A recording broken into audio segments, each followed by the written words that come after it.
শিল্পাঞ্চল অধ্যুষিত এলাকা সাভারের বিভিন্ন পাম্পে জ্বালানি তেল সংগ্রহে ভোগান্তি এখনও কমেনি। দীর্ঘক্ষণ লাইনে দাঁড়িয়েও প্রয়োজনীয় জ্বালানি তেল সংগ্রহ করতে পারছেন না অনেকেই। সেখানকার খবর জানাতে আমাদের সাথে সাভার থেকে যুক্ত হচ্ছেন সহকর্মী রায়ান বিন আমিন।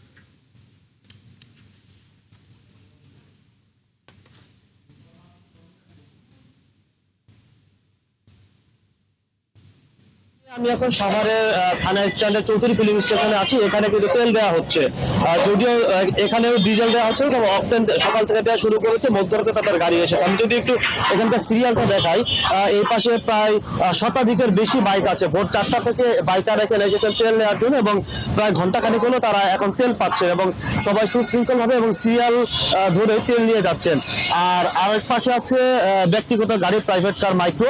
এই গাড়িগুলোকেও এখন অকটেন দেওয়া হচ্ছে এখান থেকে এবং এখানেও প্রায় 25 থেকে 30টি গাড়ি সিরিয়ালে আছে এবং যার যতটুকু প্রয়োজন, বিশেষ করে সিএনজির যে গাড়িগুলো, এই গাড়িগুলোকে 1000 থেকে 1500 টাকার মধ্যে তেল দেওয়া হচ্ছে আর বাইকগুলোকে দেওয়া হচ্ছে 500 টাকা। পাশাপাশি এখানে কিন্তু ড্রাম এবং বোতলেও কিন্তু তেল দেওয়া হচ্ছে।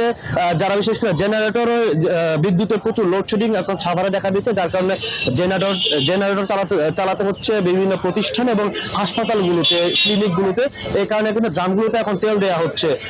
এর পাশাপাশি সাভারের অধিকাংশ পেট্রোল পাম্পেই বলা যায় এখনো পর্যন্ত অকটেন কিংবা পেট্রোল বা ডিজেল দেওয়া শুরু করেনি বা তারা পায়নি। আর এই পেট্রোল পাম্প বলছে তারা বিকেলের দিকে ডিজেল পাবে। আমি সকালে যে রেডিও কলোনির যে পাম্পে দেখিয়েছিলাম, তারাও বিকেলের দিকে ডিজেল পাওয়ার কথা জানিয়েছে।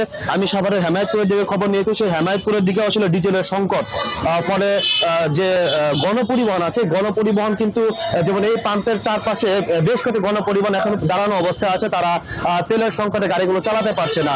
তো পুরো সাভার জুড়ে আসলে তেলের দাম বাড়ার পর এখনো পর্যন্ত তেলের যে সংকট, সেই সংকট এখনো পর্যন্ত সাভারে কাটেনি এবং এখনো পর্যন্ত আগের মতোই যে সিরিয়াল ধরে তেল নেই এবং তেলের জন্য দীর্ঘ সময় লাইনে অপেক্ষা করা, সেই বিষয়টা এখনো পর্যন্ত আমরা দেখতে পাচ্ছি। মুন্নি। রায়ান বিন আমিন, আপনি আছেন, খবর রাখতে থাকুন, আমাদের সঙ্গেই থাকবেন। সাভারের জ্বালানি পরিস্থিতির সবশেষ খবরাখবর নিয়ে রায়ান বিন আমিন যুক্ত ছিলেন।